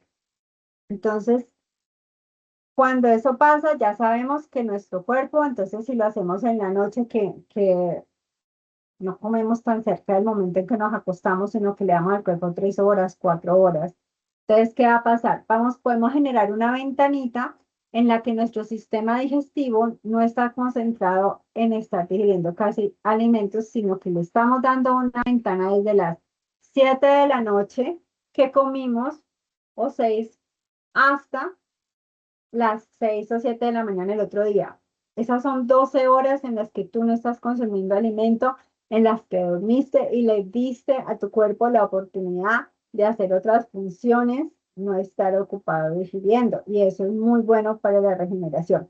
Ahora, cuando el cuerpo está en periodos un poco más largos, que hay algunas personas que ya no están en 12 horas, sino en 16 horas, por ejemplo, de ayuno, el cuerpo entra en algo que se llama cetosis. Entonces, ¿qué es lo que pasa?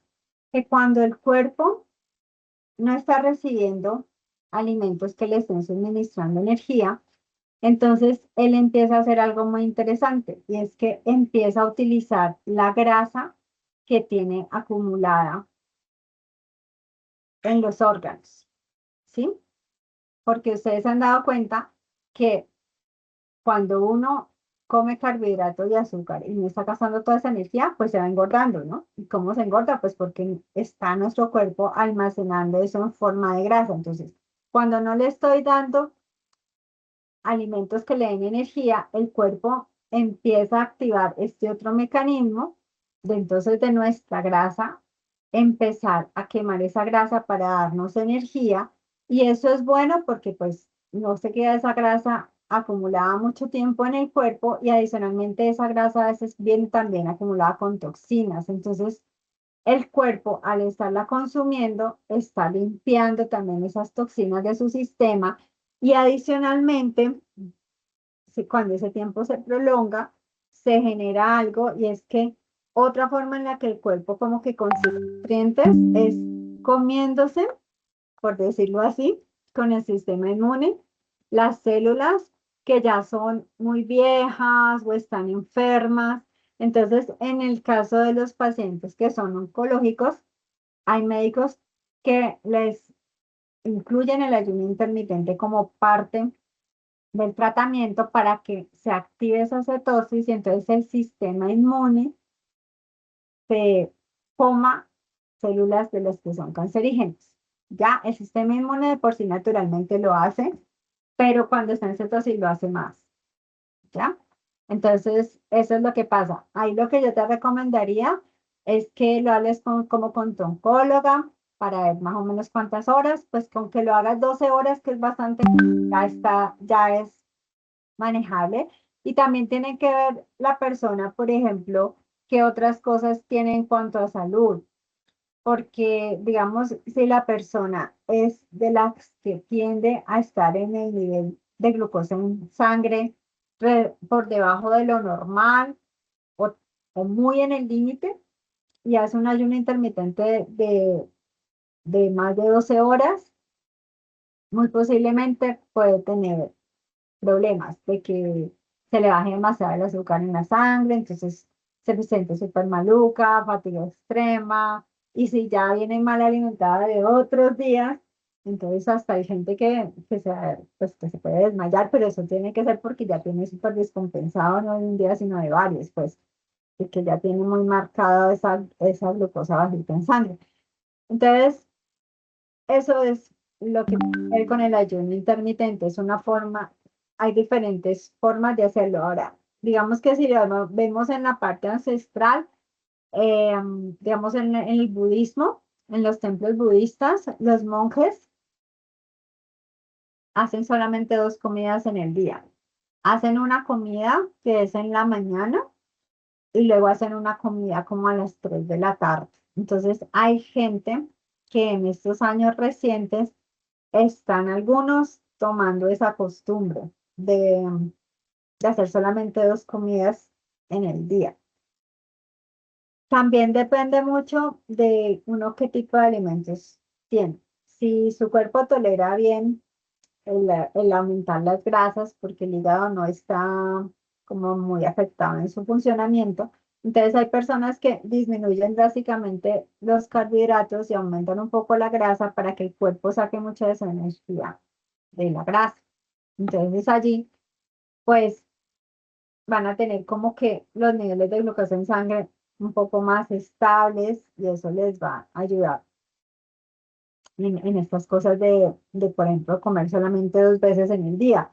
Pero si mucha de tu energía el cuerpo le está sacando de los carbohidratos o del azúcar y comes solamente 2 veces en el día, es muy posible que vas a sentir fatiga fuerte en varios momentos del día, porque como los carbohidratos y el azúcar, el cuerpo los asimila muy rápido, es como que, ¡pum! Ya me lo gasté y ahora es como que, dame energía, ¿sí? Y no está acostumbrado a sacarla de la grasa del propio cuerpo. Entonces, eso te comento.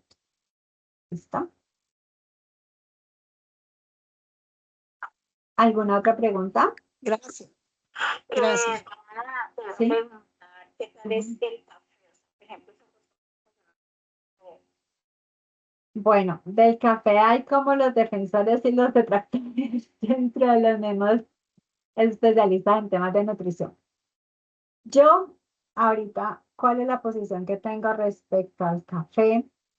Es que el café es un estimulante que dentro del punto de vista bioquímico, lo que dicen algunos estudios es que la planta del café genera cafeína como un mecanismo de defensa y que la cafeína dispara como los niveles de energía, pero es, por decirlo así, falsa energía porque no es energía que venga de calorías, sino que hace que el cuerpo tenga una respuesta como de defensa, ¿sí? Entonces, ¿qué pasa? Que hay médicos que dicen, no, pues que el cuerpo, la cafeína te mantiene alerta, que te da energía, sí, pero esto es una energía que no es, que es por decirlo así, falsa, ¿sí me hago entender? Entonces, yo ahorita en este momento, ¿qué es lo que hago? Yo casi no consumo café, muy de vez en cuando, no es algo de mi día a día.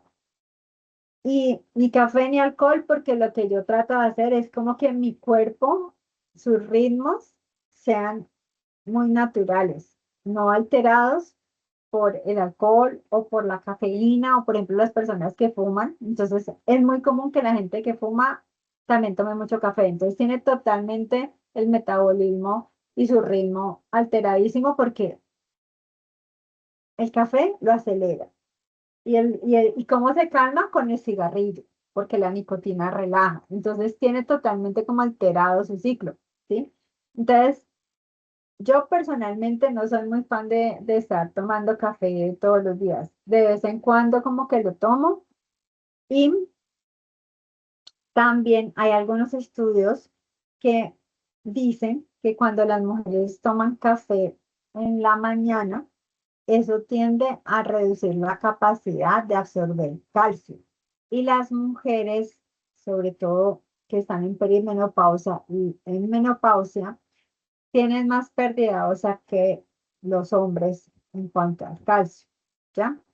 Entonces, pues esas son como algunas de las cosas. El café también, las personas que tienen gastritis, es muy común que el café y otras bebidas oscuras se las prohíban porque suelen ser irritantes para ellos. No, yo no lo tomo, Ujú, ni las ni nada de eso. Pero sí, mi esposo por lo general desayuna, claro, pero desayuna todos los días. ujú. Desayuna. Bueno, ahora también es como que depende de las cantidades de café, porque los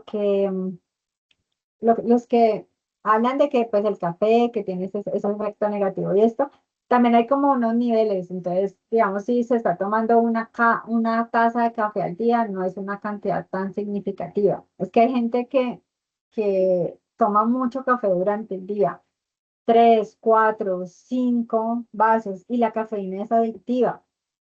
La cafeína es adictiva y no sé si algunos de ustedes saben que, por ejemplo, la Coca-Cola tiene cafeína. Es una de las razones por las cuales es doblemente adictiva. ¿Por qué? Porque tiene un montón de azúcar y además tiene cafeína, ¿sí? Entonces, la cafeína es adictiva. Entonces, ¿qué pasa?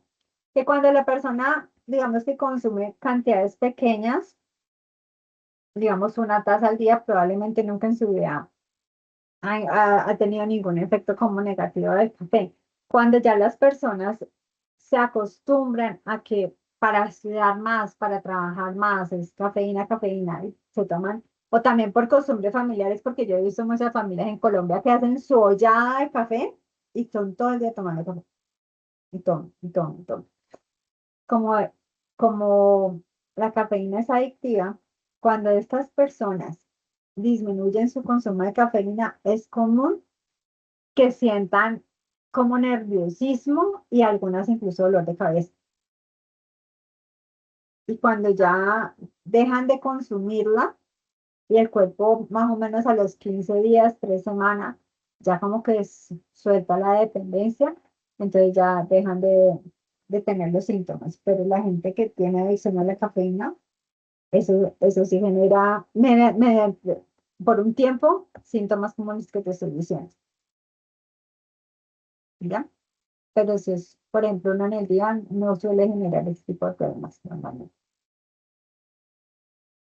Uno o dos en el día. Ok. Sí, no, acá es una tacita en la mañana, por decir algo así. Ujú. ¿Listo? Bueno, ¿alguna otra pregunta?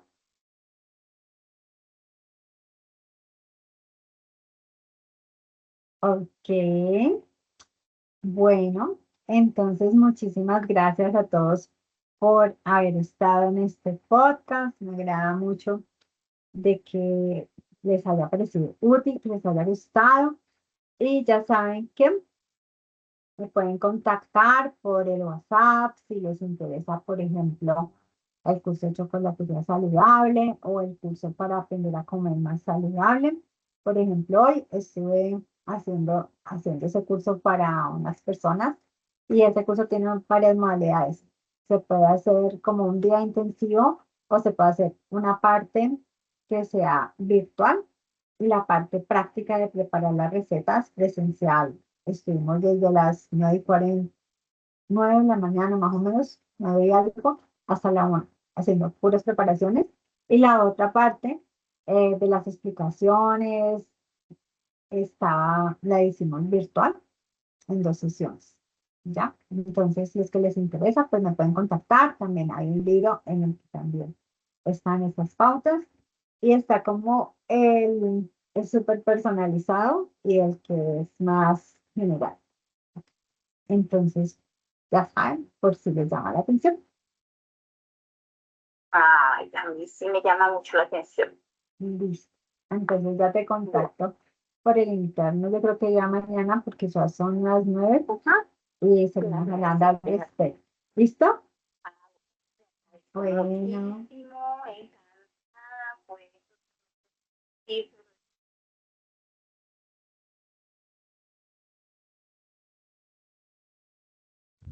Bueno, yo por acá también deseándoles buenas noches.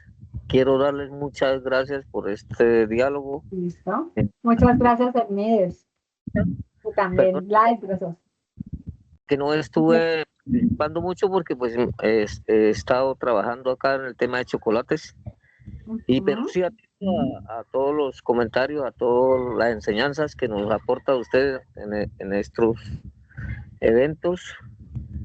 Y pues en conclusión de que hay que tener mucho cuidado en el tema de la alimentación y saber, sobre todo, de los grupos de la alimentación que tomamos. O sea, tener conocimiento de cuáles son los grupos en lo que nosotros estamos consumiendo, las recetas día a día, los carbohidratos, las grasas que pues son importantes para la salud, son energéticos y que para que no se nos acumulen en el cuerpo y nos resulten enfermedades, pues hay que hacer mucho ejercicio, el trabajo, el movimiento, la vida sedentaria nos afecta. Cierto. Pues, algo que me queda en conclusión de que tenemos que quemar grasitas, las tomamos así para que no se nos acumulen, hay que hacer mucho ejercicio. Entonces, eso me queda muy claro. Le agradezco mucho a la señora que también participó, estuvo activa, muy importante. Y yo pues desde acá, desde la ciudad de Cúcuta, norte de Santander, les doy las gracias y les invito a seguir participando para poder aprender cada día más. Yo estoy en el tema de cacao, de cacao saludables, chocolates saludables, en eso estoy ahorita empacando acá y ayudando también a aconsejar a la gente de que sepamos alimentarnos. Porque desde niños, jóvenes y toda la etapa que hemos llevado durante la vida, no hemos tenido conocimiento. Es decir, que no estudiamos nutrición. Es muy importante asistir con alguien que sepa de nutrición, una persona nutricionista. Es muy importante que en la escuela, que en el colegio, incluso en la universidad nos recuerden todavía esos temas. Muchísimas gracias. Feliz noche. Bueno, ok, muchas gracias. ¿Alguien más quiere decir algo? Gracias, Diana, por toda la información. Yo te encontré por medio de un grupo de WhatsApp que es de una fundación. Por ahí fue que te ubicé porque compartieron tu enlace. ¿De cuál fundación? Porque yo Entonces, lo mandé como a 3. ¿En cuál fundación? ok. El grupo se llama Cuidarte Fundación Abriendo Caminos. Ah, ya sé cuál es. Allí vi tu enlace y Ok. por allí fue que me interesó la actividad. Entonces, tengo entendido entonces de que por lo que estás diciendo que todos los jueves a las 7 de la noche tú das un tema diferente sobre cosas saludables, ¿no? Sobre comidas y estilos de vida, ¿cierto? Sí, sí. Y si quieres puedes anotar mi número, porque creo que los otros que están acá tienen ya mi número. El mío sé que lo tiene, Gladys lo tiene. A Alex me imagino que le llegó por el WhatsApp la invitación, ¿no es cierto? Y entonces, mira, mi número de WhatsApp es 321 648 00 66. Ok. Diana Barón. ¿Listo? Alexis, Perfecto.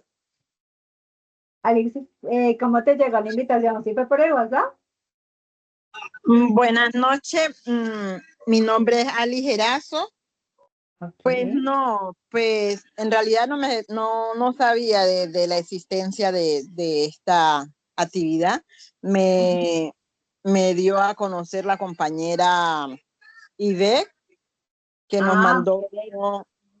nos mandó por el medio un link para que Ujú. nos conectáramos. Pues yo estaba intentando conectarme, pero pues la compañera sabe que yo no soy un poquito buena para esto, entonces se me dificultó un poco, por eso no había ingresado. Ah, Ingresé, ok. pero ya tarde. Pero sí me pareció muy bien, pues la charla, muy buenas enseñanzas, bendito sea mi Dios por colocarlas a ustedes en este camino para que nos eduquen, porque es una forma también de educarnos. Y Ujú. pues muchísimas gracias. Sí me gustaría seguir participando porque pues como IB yo también soy paciente oncológica Ok. y pues por lo general a uno a veces le mandan cita, algunos tienen la dicha de mandarlos a un nutricionista, pero habemos otras que no nos mandan a nutricionista y uno le toca como ir adivinando y hay muchas cosas que uno Ujú. desconoce. Entonces Ujú. sí me gustaría seguir participando. Listo.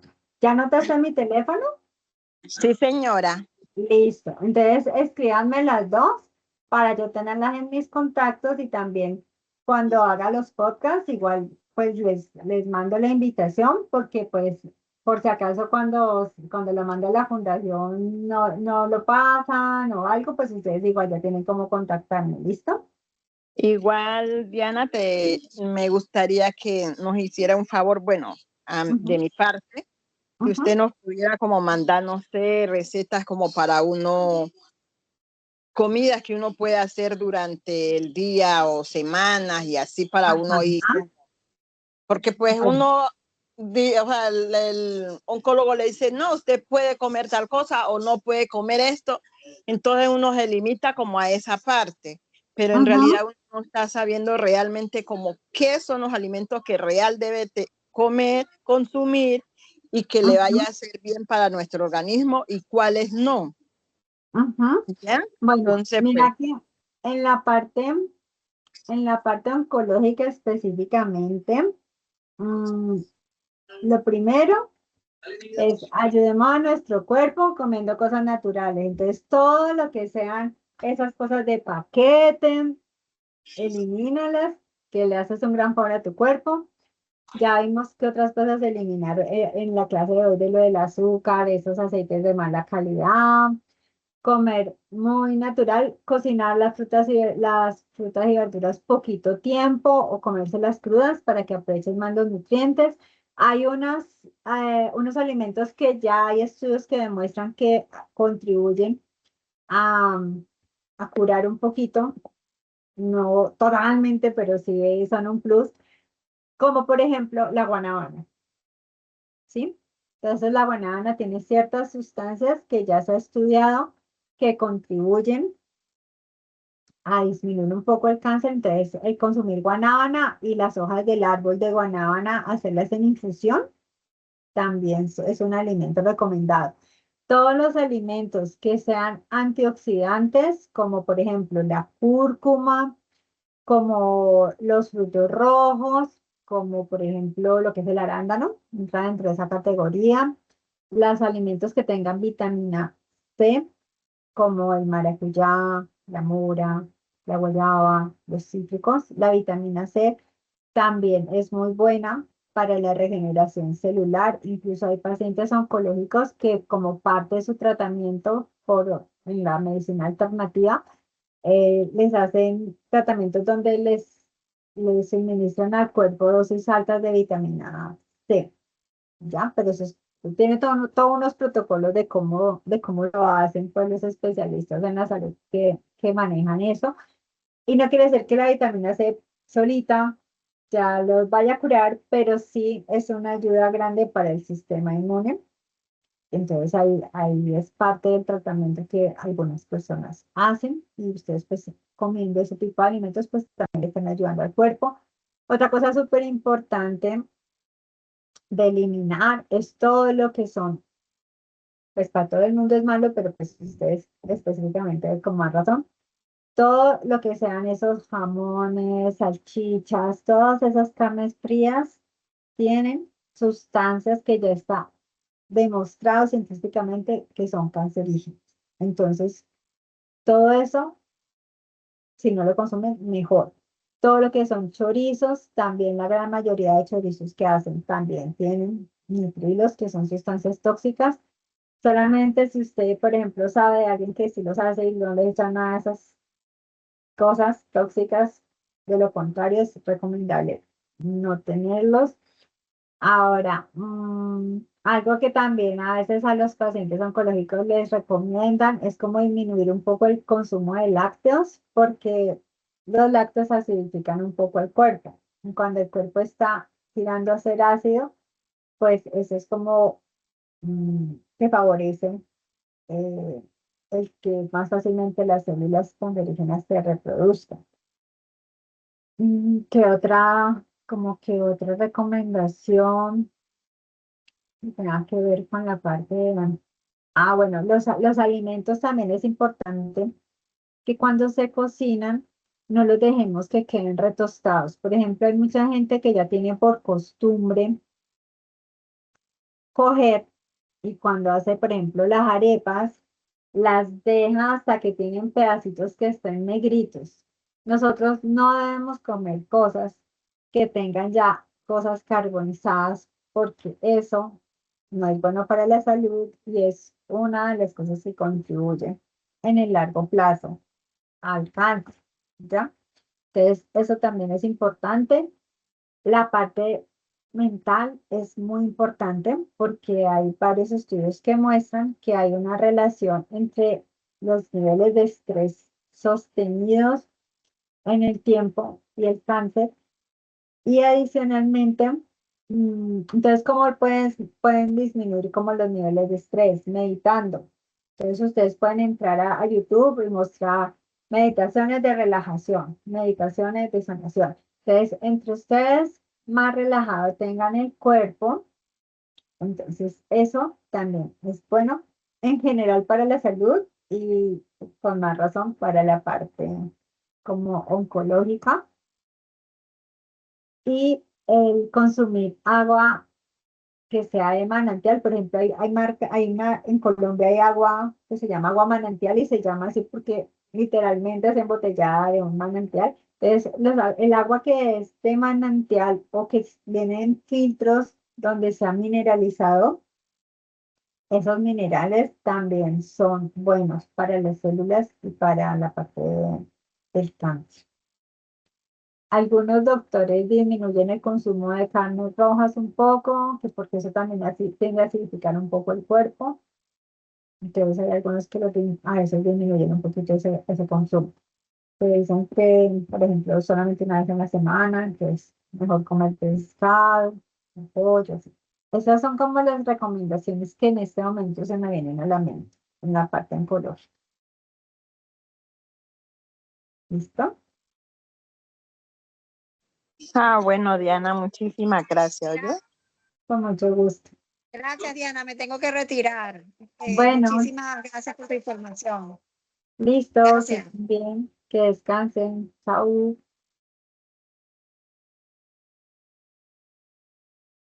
Voy a parar la grabación y a salir. Entonces, por aquí. ¿Cómo? ¿Me estás hablando a mí o estás haciendo otra cosa? Voy a parar esto. Grabación.